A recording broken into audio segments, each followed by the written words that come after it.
Most of this is going to be spoiler free. Everything but pretty much my last few sentences will have spoilers, and I will say when we're getting into spoiler territory. I just want to hop on really quickly and give my review for Spider-Man Across the Spiderverse. I was super excited for this movie. I was very hyped. My parents can tell you. I just saw it. My father is driving us home from the theater right now, and I don't know if this is sacrilege to say, but it was better than the first one. The first one wowed me with the animation, but this one really wowed me with the animation. There were like a billion different styles. There were so many. I feel like they went even further with like the verses and like the in jokes, and you didn't have to know anything. You could go in and not know anything about Spider-Man, and this movie is still comprehensible to you. But there's all these allusions to, we're talking about comics, video games, movies, and everything. So if you're a big Spider-Man fan, or a big Marvel fan, or comic fan, then there's a billion things for you to recognize. And, you know, but it wasn't done in a way where it's like, oh, this is just for people to scream at, which is a thing that I feel like Marvel movies can fall into a lot of times, where someone pops up and you have to know who they are to understand any importance, and that's not the case in this movie. It's just like an added bonus. I don't want to give anything away. I just say go see it, go see in theaters for sure, because it's big and it's beautiful and there's so much going on.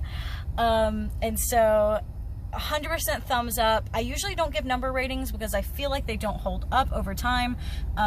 So I do a thumbs up or thumbs down system. However, in this particular case, this is so spectacular. I'm confident in the fact that my rating will never go below a 9 out of 10 for this movie. Right now, I'd say a 10 out of 10, but sometimes that happens and then it goes down in my mind to actually like a 9. But I'm sure that this movie will never go below a 9 out of 10 in my mind. Okay, now we're entering spoiler territory, mildly, very mildly. I just want to say, regarding the ending of the movie, I have a feeling that this ending is going to be controversial in that it ends on a cliffhanger, and unlike a TV show, where at the end of an episode, you know, you just have to wait till the next week, or even the end of a season where you know you just have to wait till the next year. This is a movie where we're not really sure. We don't have a confirmed release date, so it could be a year, it could be multiple years, we're not sure. And that's kind of annoying because you have to wait, but ultimately I'm glad with that decision, because of the fact that I feel like too many movies that are in trilogies or sagas have been too self-contained, and that's good on a release basis, but when you look at it as a whole, it seems like it's not comprehensive. It seems like it wasn't planned out. Like the first movie gave us no indication of what this movie was going to be about. All we knew is that Miles Morales and Gwen Stacy were going to be in it, and that's it. Which is fine, especially for a first movie where you're not sure if it's going to get a sequel. But I'm glad that in this case, we are starting off, like, we have something to get excited for. We know the general idea of the next movie. And that's super excited.